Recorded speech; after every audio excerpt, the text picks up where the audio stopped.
जीवन में अभी असली उड़ान बाकी है कि जीवन में अभी असली उड़ान बाकी है, हमारे इरादों का अभी इम्तिहान बाकी है। अभी तो नापी है मुट्ठी भर जमीन, अभी नापना पूरा आसमान बाकी है।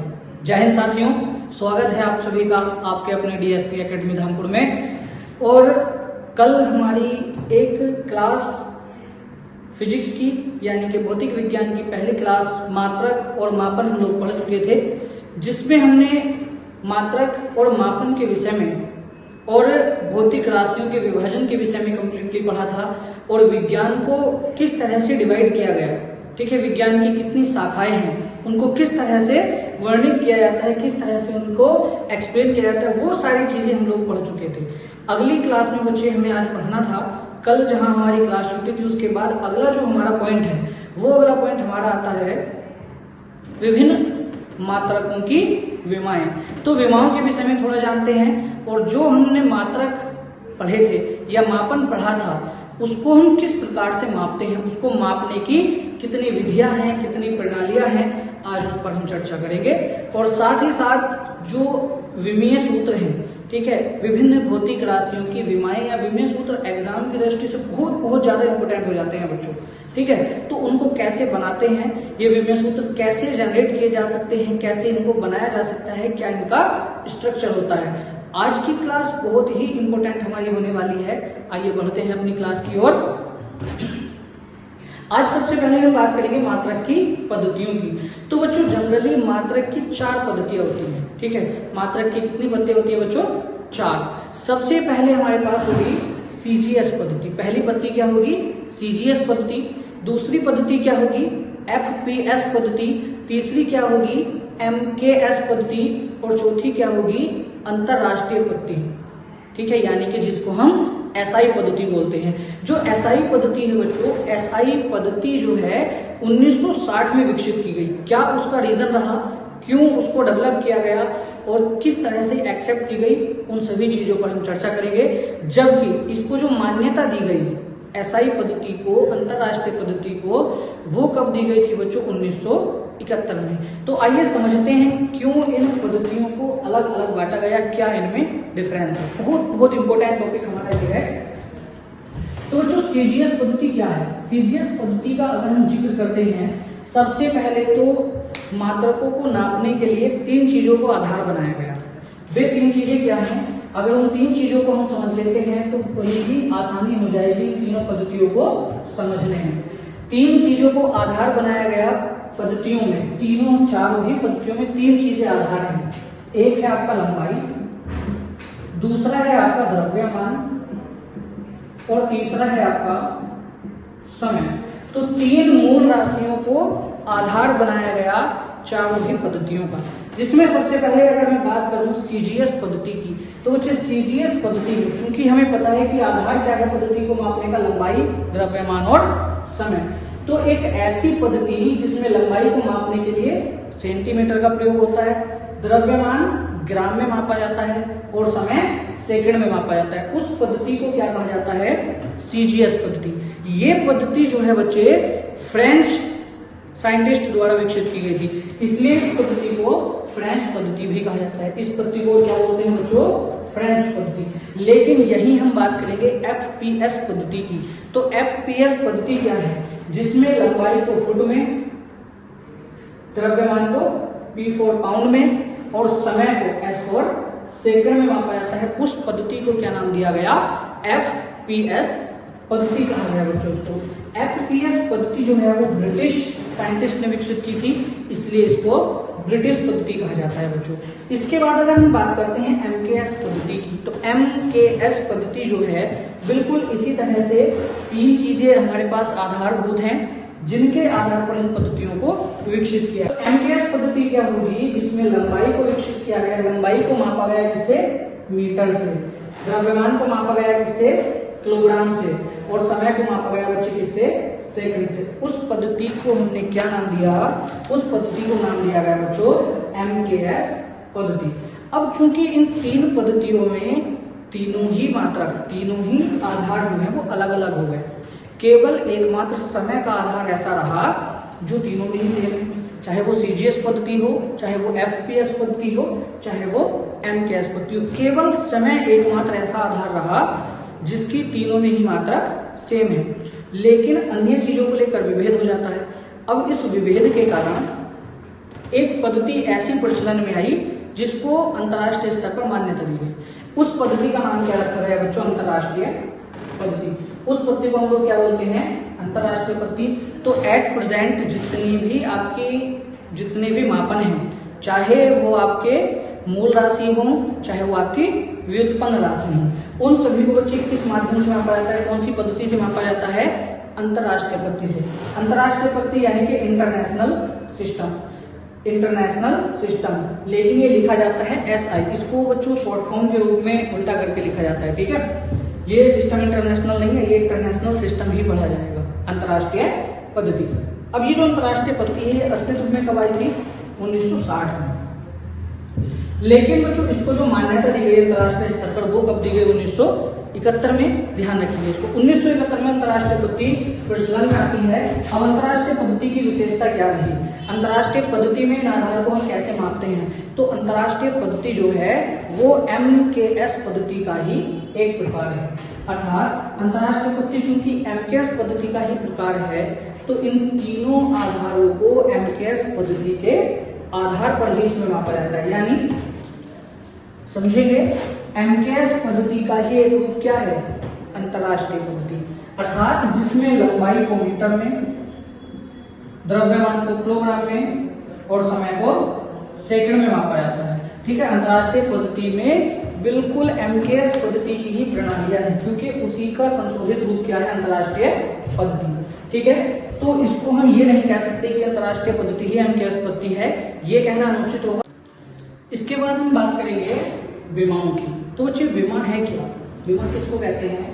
तो जनरली एक चीज हम लोग जानते हैं कि हम भौतिक राशियां पढ़ रहे हैं, और भौतिक राशियों का जो मापन हम लोग करते हैं, ठीक है, भौतिक राशियों का जो मापन हम लोग करते हैं, उस मापन को हम जब मूल राशियों के पदों में व्यक्त करते हैं तो वो विभिन्न घातों में बदल जाता है, ठीक है। उन घातों को ही क्या कहा जाता है?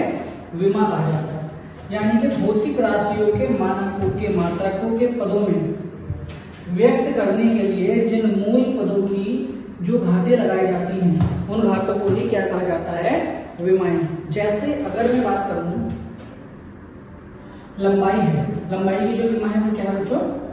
कैपिटल है। एक चीज हमेशा ध्यान रखेंगे कि विमा को हम कैपिटल ब्रैकेट में बंद करके रखते हैं, ठीक है। लंबाई को हम लिखेंगे कैपिटल L, हम द्रव्यमान को लिखेंगे कैपिटल M, ठीक है। अब हम कोई एक ऐसी विमा बनाएंगे और ऐसे ही हम समय को लिखेंगे कैपिटल T। अब अगर मैं आपसे बात करूं वेग, है ना, मैं अगर आपसे बात करूं वेग, ध्यान से समझिए कि क्या है विमा। मैं अगर बात करूं आपसे एक वर्ड में लेता हूं वेग। वेग बराबर क्या होता है? विस्थापन बटे समय, विस्थापन बटे समय, ठीक है। वेग बराबर क्या होगा? विस्थापन बटे समय। अब जो विस्थापन है वो एक प्रकार की दूरी है। विस्थापन एक प्रकार की सरल रेखीय दूरी को कहा जाता है। अब जो विस्थापन है चूंकि दूरी है, तो दूरी को कितना मापा जाता है? कैपिटल L से। तो विस्थापन की जो विमा हुई वो क्या होगी बच्चों? Capital L। लेकिन बात करेंगे समय की, तो समय की जो विमा होगी वो क्या होगी? Capital T। अब L/T हमेशा ध्यान रखना, जब भी विमेय सूत्र बनाएंगे तो विमेय सूत्र जो है कभी अपोन में नहीं रहता, उसको कंप्लीट हम बनाते हैं। तो जैसे यहाँ T है ना, तो T की कोई भी पावर नहीं है। सबसे पहले तुम देखेंगे इसकी पावर कितनी है, तो T की कोई पावर नहीं है, और जिसका कोई नहीं उसका मालिक 1, यानी कि इसकी विमा कितनी? 1। तो जब कभी भी हम अपोन से ऊपर की तरफ टर्म को लेके जाते हैं तो उसकी जितनी भी पावर होती है ऊपर जाके वो माइनस में हो जाती है। तो ये L तो ऐसे का ऐसा ही रहेगा, इनटू T की पावर क्या होगी? नीचे प्लस के बनती, ऊपर क्या होगी? माइनस के बनती, ठीक है। जब इसको एक विमेय सूत्र में लिखेंगे तो क्या हो जाएगा? L की पावर -1। इस तरह से बनती है आपकी विमेय सूत्र। तो इसी को हम विमा कहते हैं। ये क्या है? विमा। हमने क्या किया, क्या पढ़ा था कि कोई भी भौतिक राशि उसके जब मानक को हम मात्रक के पदों में व्यक्त करेंगे, तो हमने पहले क्या किया? इसको मात्रक के पदों में व्यक्त किया, ठीक है। उस मात्रक के पदों को हमने क्या किया? मूल पदों में तोड़ा। मूल पद यानी कि लंबाई का मूल पद कैपिटल L, समय का टी। इसके बाद जो इसकी घातें बनेगी, जैसे ये बना आपका एल टी की पावर -1, तो इसी को हम क्या कहते हैं, विमा। ठीक है, अब कुछ विमाहीन राशि होती हैं। विमाहीन राशियों का मतलब क्या है, वे भौतिक राशियां जिनकी विमा नहीं होती है या जिनकी विमा शून्य होती है, उनको हम क्या कहते हैं, विमाहीन राशियां। ठीक है बच्चों, तो ये विमाहीन राशियां जो है वे हैं जिनकी कोई भी विमा नहीं है, जिनकी विमाएं शून्य है, उसको हम क्या कहते हैं, विमाहीन राशि। इसके बाद आइए देखते हैं किस प्रकार से हम विमाएं बना सकते हैं, और एग्जाम की दृष्टि से जो विमाएं हम लोग पढ़ने वाले हैं वो बहुत बहुत ज्यादा इंपॉर्टेंट है। 5 स्टार लगाकर इस टेबल को छापिएगा सभी लोग। तो सबसे इंपॉर्टेंट चीज बच्चों यहाँ क्या है कि किस प्रकार से विमीय सूत्र बनाए जाए। ठीक है, एग्जाम में मोस्टली 2 विमीय सूत्र से क्वेश्चन आपके आने ही आने हैं। तो आइए समझते हैं किस प्रकार से हम विमीय सूत्र बना सकते हैं या किस प्रकार से विमीय सूत्र को संगठित किया जा सकता है। ठीक है, तो सबसे आसान चीज है कि इनको रट्टा मारने के बजाय समझा जाए। जैसे कि अगर मैं बात करूं क्षेत्रफल की, तो क्षेत्रफल बराबर क्या होता है, लंबाई गुणा चौड़ाई। 2 चीजें यहाँ फायदे में रहेंगी, एक तो हमारे सारे फॉर्मूले याद हो जाएंगे, और दूसरा क्या है कि हम विमीय सूत्र रट्टा मारने की बजाय बनाने सीख जाएंगे। ये चीज बड़ी इंपॉर्टेंट होने वाली है इस क्लास में। तो क्षेत्रफल बराबर क्या होगा बच्चों, लंबाई गुणा चौड़ाई, है ना। अब जो लंबाई हो या चौड़ाई हो, अभी हमने समझा था कि चौड़ाई जो है वो भी एक प्रकार की लंबाई है ना। तो लंबाई और चौड़ाई दोनों ही एक प्रकार की लंबाई है, यानी कि इसको भी हम कैपिटल एल से शो करेंगे लंबाई को, और चौड़ाई को भी कैपिटल एल से शो करेंगे। तो इस प्रकार क्षेत्रफल की जो विमा बनी बच्चों वो क्या बन गई, एल स्क्वायर, यानी कि क्षेत्रफल का जो विमीय सूत्र हुआ वो क्या हुआ, एल स्क्वायर। इसी तरह से अगर मैं बात करूं आयतन की, तो आयतन में लंबाई, चौड़ाई और ऊंचाई 3 चीजें होती हैं। अब चाहे लंबाई हो, चौड़ाई हो या ऊंचाई हो, तीनों ही एक प्रकार की दूरी है ना, यानी कि लंबाई है। तो तीनों को ही कैपिटल एल से शो करेंगे, तीनों ही कैपिटल एल से शो होंगे, और ये क्या बनेगा आपका एल क्यूब, यानी कि आयतन का विमीय सूत्र क्या होगा, एल क्यूब होगा। बात करेंगे वेग या चाल की, तो वेग बराबर क्या है, विस्थापन बटे समय। वेग बराबर क्या होगा बच्चों, विस्थापन बटे समय, जबकि चाल बराबर क्या होगा, दूरी बटे समय। तो दूरी भी एक प्रकार की लंबाई है और विस्थापन भी एक प्रकार की लंबाई है ना। दोनों किसके सापेक्ष चलते हैं, समय के। तो इसलिए इसकी जो विमा है वो बिल्कुल सेम रहने वाली है, चाहे तो विस्थापन हो, विस्थापन भी एक प्रकार की सरल रेखीय दूरी है, और दूरी जो है वो एक कर्व होती है, लेकिन है एक लंबाई। तो दोनों को लंबाई से ही शो करेंगे, यानी कि कैपिटल एल से अपॉन समय। इसको किससे शो करते हैं, टी से। अब चूंकि टी जो है वो अपॉन में है, जब ये ऊपर जाएगा तो इसकी जो घात है वो चेंज हो जाएगी। टी की घात कितनी है, कुछ भी नहीं है, और जिसका कोई नहीं उसका मालिक 1, यानी कि यहाँ कितना लिखा है बच्चों, 1 लिखा है। जब ये ऊपर जाएगा तो ये किसका हो जाएगा, माइनस का। तो इसका विमीय सूत्र क्या बना, एल टी की पावर -1। तो वेग या चाल का विमीय सूत्र क्या होगा, एल टी की पावर -1 होगा। बात करते हैं त्वरण की, तो त्वरण बराबर क्या होगा, वेग परिवर्तन बटे समय। वेग परिवर्तन यानी कि वेग की ही बात हो रही है, और वेग का जो विमीय सूत्र अभी हमने निकाला है वो कितना है, एल टी की पावर -1 अपॉन समय। समय को क्या लिखेंगे, कैपिटल टी। ये टी जब ऊपर जाएगा तो इसकी पावर फिर से -1 होगी, तो 1 टी की पावर -1 ऑलरेडी है, 1 और ऊपर हो जाएगी तो कितना होगा, एल टी की पावर -2। तो इस तरह से त्वरण का विमीय सूत्र क्या बनेगा बच्चों, एल टी की पावर -2 बनेगा। हम बात करेंगे बल की। बल बराबर क्या है, द्रव्यमान गुणा त्वरण। तो जो द्रव्यमान है, द्रव्यमान को हम किससे शो करते हैं, कैपिटल एम से, और त्वरण को किससे शो करते हैं, त्वरण का विमीय सूत्र होता है एल टी की पावर -2। तो इस तरह से बल का जो विमीय सूत्र बना वो क्या बनेगा, एम एल टी की पावर -2। बात करेंगे कार्य की, तो कार्य बराबर है बल गुणा विस्थापन। कार्य बराबर क्या है बच्चे, बल गुणा विस्थापन, और बल का विमीय सूत्र अभी अभी हमने निकाला है एम एल टी की पावर -2। और जो विस्थापन है, विस्थापन एक प्रकार की लंबाई होती है, इसको किससे शो करेंगे, एल से। तो यहाँ केवल एक एल की ओर गुणा हुई है, एक एल की ओर मल्टीप्लाई हुई है, तो एम ऐसे का ऐसे ही आ जाएगा। एक एल यहाँ था, एक एल ये हुआ, तो ये हुआ एल स्क्वायर और यहाँ है टी की पावर -2, तो ये हमारा बना ml² टी की पावर -2। इसके बाद बात करेंगे हम शक्ति की। शक्ति बराबर क्या होगा, कार्य बटे समय। तो कार्य का विमेय सूत्र क्या है, ml² टी की पावर -2 बटे समय। अब समय बटे है यानी कि बटे कितना होगा t, जब t ऊपर जाएगा तो इसकी पावर किसकी होगी, माइनस की। तो ऊपर -2 पावर ऑलरेडी t की है, एक और माइनस की पावर ऊपर जाएगी तो कितनी हो जाएगी, ml² टी की पावर -3 हो जाएगी बच्चे। इस तरह से हम विमेय सूत्र को बना सकते हैं। ठीक है, सारे विमेय सूत्र बहुत इंपॉर्टेंट हैं, सभी आप अपनी नोटबुक में छापिएगा 5 स्टार लगाकर, बहुत बहुत इंपॉर्टेंट है। घनत्व बराबर क्या होगा, द्रव्यमान बटे आयतन, और द्रव्यमान को किससे शो करते हैं बच्चों, m से बटे आयतन। आयतन को हम किससे शो करते हैं, L³ से। तो जब ये L³ ऊपर जाएगा तो ये क्या बनेगा, ml की पावर -3। ये क्या बनेगा, ml की पावर -3 बनेगा बच्चों। इसके बाद हमारे पास आ जाता है संवेग। संवेग बराबर क्या होगा, द्रव्यमान गुणा वेग होगा। संवेग बराबर क्या होगा, द्रव्यमान गुणा वेग। और द्रव्यमान को किससे शो करेंगे, m से शो करेंगे, और वेग को किससे शो करेंगे बच्चों, lt की पावर -1। यहां हमने कहीं निकाला होगा वेग का विमेय सूत्र lt की पावर -1। जब इसकी आपस में मल्टीप्लाई होगी तब बनेगा mlt की पावर -1। यह विमेय सूत्र किसका हुआ बच्चों, संवेग का। ठीक है, साथ साथ आपके यहाँ फॉर्मूले और साथ साथ आपके विमेय सूत्र दोनों ही चीजें तैयार होती जा रही हैं। ठीक है, इसलिए ये सीरीज बहुत इंपॉर्टेंट होने वाली है। सभी बच्चे जो है सारी ही क्लासेस अटेंड करें।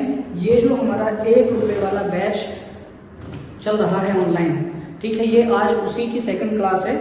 ठीक है, तो ये जो एप्लीकेशन है हमारा DSP एकेडमी के नाम से, सभी बच्चे डाउनलोड कर लें।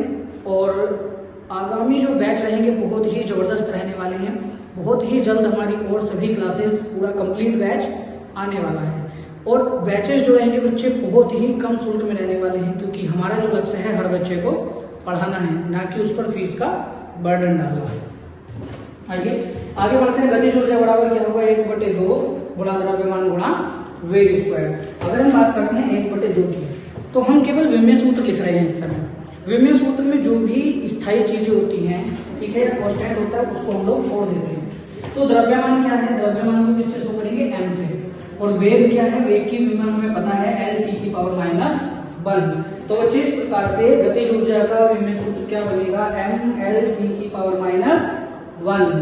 ठीक है, संवेग और गतिज ऊर्जा दोनों का ही विमेय सूत्र क्या हुआ, mlt की पावर -1। लेकिन नहीं, एक चीज हमने छोड़ दी, ठीक है, वेग का स्क्वायर। ठीक, गतिज ऊर्जा का जो विमेय सूत्र है mlt की पावर -1 नहीं होगा। यहाँ हमारे पास वेग का स्क्वायर है, तो वेग की जो विमेय है उसका भी स्क्वायर होगा। इसको समझो, ml, जब स्क्वायर है अंदर स्क्वायर करेंगे l का स्क्वायर। यहाँ t की पावर -1 जब स्क्वायर करेंगे तो कितना होगा, -2। तो यहाँ गतिज ऊर्जा का विमेय सूत्र कितना आया बच्चे, ml² t की पावर -2। अब जैसे बच्चों इसमें एक चीज आ रही है ऊर्जा, तो अब चाहे गतिज ऊर्जा हो या कोई भी ऊर्जा हो, सारी ऊर्जाओं का जो विमेय सूत्र होता है, ठीक है, क्या होता है, ml² t की पावर -2। कोई सी भी ऊर्जा आ जाए, हर किसी ऊर्जा का विमेय सूत्र यही होगा। जैसे अगर मैं बात करता हूं गुरुत्वीय स्थितिज ऊर्जा की, वो भी एक प्रकार की ऊर्जा है। देखते हैं इसको, द्रव्यमान का जो मात्रक है वो क्या होगा, m। गुरुत्वीय त्वरण यानी कि त्वरण से, चाहे कोई सा भी त्वरण हो, गुरुत्वीय त्वरण हो, नॉर्मल त्वरण हो, सिंपल या मंदन हो, सभी का विमेय सूत्र क्या होगा, त्वरण के पदों में lt की पावर -2, और वो है दूरी, दूरी यानी कि l। जब इसको विमेय सूत्र हम बनाएंगे तो m तो एक ही जगह यूज हुआ है, l की एक पावर ये है, एक ये हो गई, कितना हो गया l², और t की पावर -2। यहाँ देखेंगे हम, यहाँ भी क्या बना था, ml² t की पावर -2। ऊर्जा कितनी है, ये ml² t की पावर -2। इससे क्या समझे कि जितने भी अस्तित्व में ऊर्जाएं हैं, सभी ऊर्जाओं का विमेय सूत्र क्या होगा, ml² t की पावर -2। चाहे वो गतिज ऊर्जा हो, केवल ऊर्जा हो, गुरुत्वीय स्थितिज ऊर्जा हो, या अन्य कोई ऊर्जा हो, सारी ऊर्जाओं का विमेय सूत्र सेम होता है, ml² t की पावर -2। ठीक है, और ऊर्जा का जो विमेय सूत्र होता है वो किसके बराबर होता है बच्चों, कार्य। वो किसके बराबर होता है, हमेशा कार्य के, ध्यान रखिए। इसके बाद हम बात करेंगे दाब की। तो दाब और एक और चीज हमारे पास होती है प्रतिबल। दाब और प्रतिबल जो है हमेशा बिल्कुल इक्वल होते हैं, बराबर होते हैं। दाब बराबर क्या है, बल बटे क्षेत्रफल, और बल का विमेय सूत्र बच्चे क्या है, mL/2 अपॉन क्षेत्रफल। क्षेत्रफल का विमेय क्या होती है, L²। तो जब L² से हम डिवाइड करेंगे, L² ऊपर जाएगा, इसकी पावर क्या हो जाएगी, -2। तो ऊपर जाके यहाँ पावर प्लस की 1 है और यहाँ ऊपर -2 जाएगा, तो L की पावर कितनी हो जाएगी, -1। तो ये हुआ बच्चे mL की पावर -1 और t की पावर -2। चूंकि हमें पता है दाब और प्रतिबल सेम होता है, दाब और प्रतिबल जो है वो सेम होता है, तो प्रतिबल की जो विमा है वो भी क्या बनेगी, mL की पावर -1 और t की पावर -2। इसके बाद अगर मैं बात करूं आवेग की, तो बच्चों आवेग बराबर क्या है, बल गुणा समय। क्योंकि हमें पता है कि बल की जो विमा है वो क्या होती है, mL t की पावर -2 गुणा समय। और समय की जब हम इससे गुणा करेंगे तो समय का जो विमेय सूत्र होता है वो क्या है, t। तो एक t की और इधर गुणा हो जाएगी। जब t की इधर गुणा हुई तो इस t की पावर कुछ नहीं है, और जिसका कोई नहीं उसका मालिक 1, यानी कि यहाँ कुछ नहीं, अर्थात कितना छुपा है, 1 छुपा है। तो ये प्लस का 1 जब इस -2 के साथ जुड़ेगा, चूंकि गुणा में घाते जुड़ती हैं, तो +1 हो जाएगा। तो कितना बचेगा, 1 बचेगा। mL t की पावर कितना होगा, -1। ठीक है बच्चों। इसके बाद अगर मैं बात करूं बल आघूर्ण की, तो बल आघूर्ण बराबर क्या है, बल गुणा दूरी। बल का विमेय क्या है, mL t की पावर -2 और दूरी का विमा क्या है बच्चों, L। ठीक है, दूरी यानी कि एक प्रकार की लंबाई है, और लंबाई को जो हम विमाओं में लिखते हैं वो क्या होता है, L। तो एक L की पावर +1 ये हुई, एक L की पावर +1 ये हुई, तो क्या बना, mL² t की पावर -2। तो इस तरह से बन जाएगी आपकी बल आघूर्ण की विमा। बात करेंगे विकृति की, तो बच्चों अभी थोड़ी देर पहले हमने एक चीज पढ़ी थी, विमाहीन राशि। विमाहीन राशि क्या होती है, उसी का एग्जाम्पल मैंने आपको बताया था, विकृति। तो अब यहाँ हम देखते हैं क्या है वो विमाहीन राशि, क्यों विकृति को विमाहीन कहा जाता है। देखो, लंबाई में वृद्धि, यानी कि लंबाई ही है, लंबाई में वृद्धि करेंगे तब भी तो लंबाई ही रहेगी, अर्थात ये क्या है, लंबाई। इसको शो करेंगे कैपिटल L से, अपॉन प्रारंभिक लंबाई, ये भी लंबाई है, लंबाई को शो करेंगे L से। यहाँ भी L की पावर +1, यहाँ भी +1। जब अपॉन वाला L ऊपर जाएगा तो पावर कितनी हो जाएगी, माइनस की। तो ये गुण प्लस का रहेगा, इसकी पावर जो है -1 हो जाएगी, है ना। तो ऊपर क्या बनेगा, L की पावर 1 -1, यानी कि L की पावर 0। और जब कभी भी किसी विमेय सूत्र की पावर 0 हो जाए, पूरे का पूरा विमा 0 हो जाए पावर में, तो उसको हम क्या कहते हैं, विमाहीन राशि। अर्थात विकृति क्या है, एक विमाहीन राशि है, यानी कि इसकी कोई भी विमा नहीं है। क्योंकि ना तो इसमें m आया है, ना ही इसमें t आया है, l आया था वो भी 0 हो गया।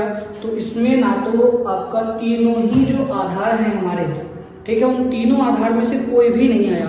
तीनों आधार के अलावा कोई भी मूल राशि यहाँ यूज नहीं हुई, जो भी आया उसकी भी पावर 0 हो गई, इसलिए ये क्या है, एक विमाहीन राशि है।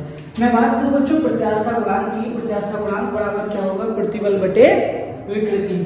अब प्रतिबल क्या है, प्रतिबल हमने पढ़ा था mL की पावर -1 t की पावर -2 बटे विकृति।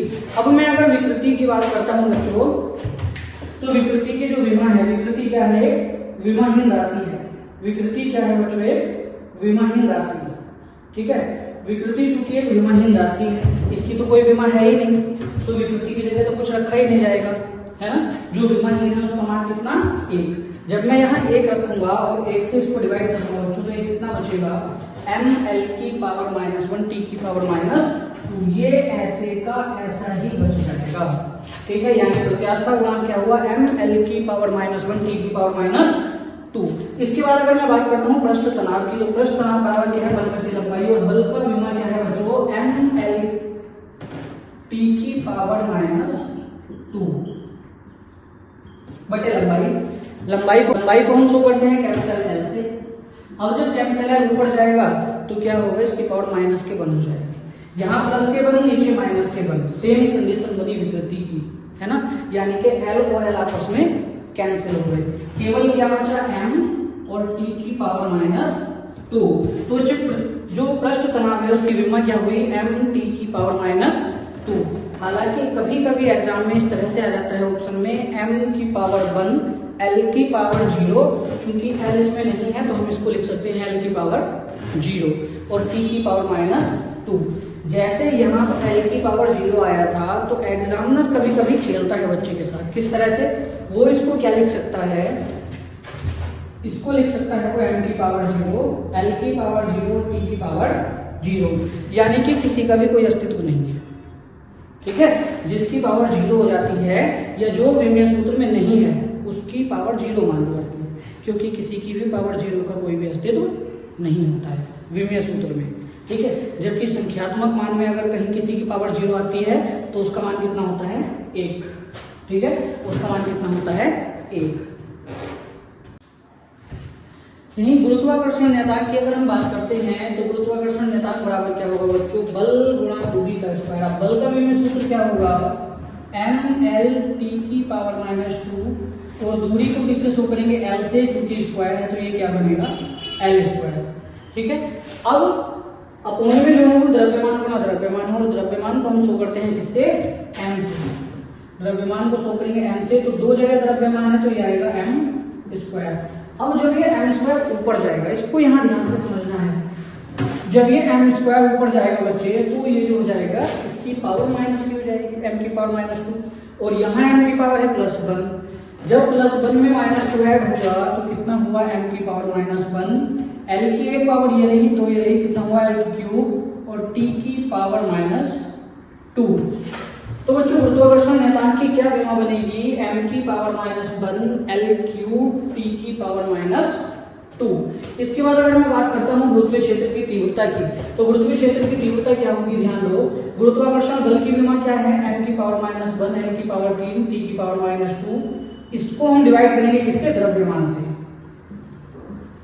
जब मैं एक और द्रव्यमान अपोन में रख देता हूं तो ये द्रव्यमान जब ऊपर जाएगा इसकी पावर फिर से माइनस की हो जाएगी, है ना। तो एक पावर किसकी ऊपर माइनस की जाएगी और ऑलरेडी m की एक पावर माइनस की है, तो ये कितना बनेगा बच्चे m की पावर -2 l³ t की पावर -2। ये विमीय सूत्र बन जाएगा किसका, गुरुत्वीय क्षेत्र की तीव्रता का। इसके बाद अगर मैं बात करता हूँ गुरुत्वीय विभव की, तो गुरुत्वीय विभव बराबर क्या होगा, कार्य अपॉन द्रव्यमान, और कार्य की विमा क्या होती है बच्चों ml² t की पावर -2, ml² t की पावर -2 और अपॉन कितना है द्रव्यमान, कितना है बच्चे द्रव्यमान। द्रव्यमान यानी कि द्रव्यमान को हम किससे शो करेंगे, m से शो करेंगे, और जब द्रव्यमान को हम m से शो कर देंगे, ठीक है, ये m जब बच्चे कहाँ जाएगा, ऊपर जाएगा, तो यहाँ देखेंगे m की पावर +1 है, यहाँ भी m की पावर +1 है। अब हालांकि इस तरह से हम संख्या को काट लेते हैं लेकिन विमा इस तरह से नहीं करती है, ठीक है। इसकी पावर भी 1 है, इसकी पावर भी 1 है। जब ये ऊपर जाएगा तो m की पावर कितनी बचेगी 0, तो इसको हम लिखते नहीं, अगर लिखेंगे तो इसको लिखेंगे m की पावर 0 या इसको लिखेंगे ओनली l² t की पावर तो बहुत इंपॉर्टेंट है, 5 स्टार लगाकर इसको छाप लीजिएगा एग्जाम में, बहुत ज्यादा आता है, ठीक है बच्चों। बल नियतांक की बात करेंगे, बल नियतांक